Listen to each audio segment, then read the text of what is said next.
Breathe better and sleep deeper with the Levoit Classic 160 Top Fill Humidifier. Don't wait.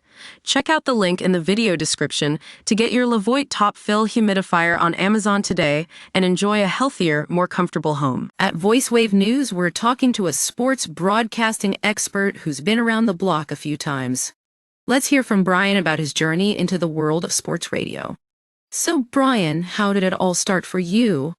What made you want to become a sports broadcaster?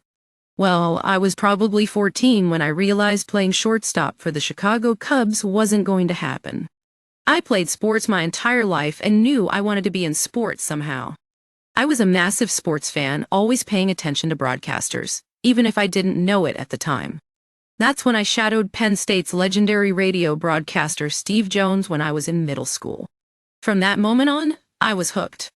I went to Penn State knowing I wanted to study journalism, but wasn't sure if I wanted to end up writing or broadcasting. But after my first broadcast of a state college high school soccer game, I knew I was meant to be behind the mic. Things took off from there, and by the end of my freshman year, I was a full-on sports, broadcasting nerd. So, what were some of your early experiences like? How did you get your foot in the door? I had the opportunity to go to school that put me on the air right away, so I could learn on the fly and work through growing pains.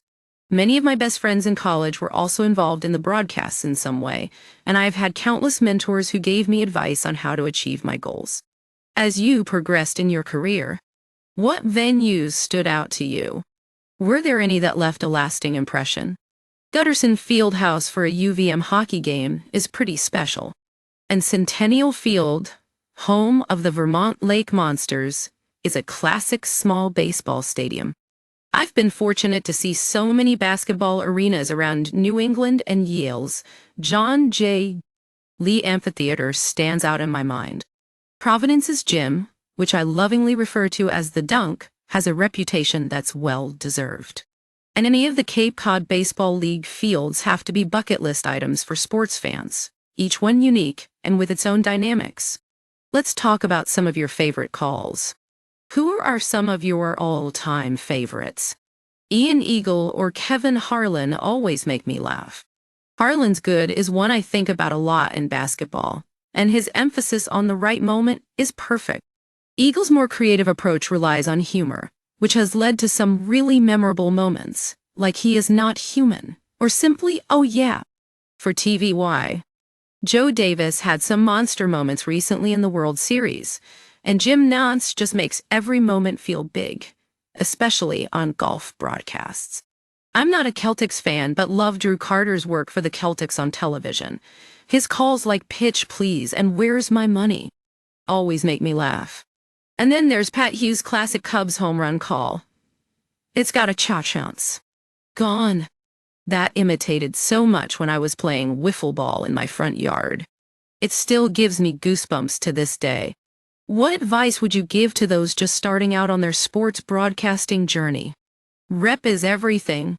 The Northwoods League and the Cape Cod Baseball League are two examples of competitive leagues that will force you to grow and improve just so you can keep up. Lastly, what's next for Brian? Are there any new projects or venues on the horizon? I'm always looking for new challenges and opportunities to share my passion with others. Whether it's a game at Gutterson Fieldhouse or a broadcast from Cape Cod, I'll be there, ready to capture the moment and bring the story to life for our viewers. That's Brian, folks. A sports broadcasting expert with a wealth of experience and a love for sharing that with his audience. Thanks for tuning in to VoiceWave News.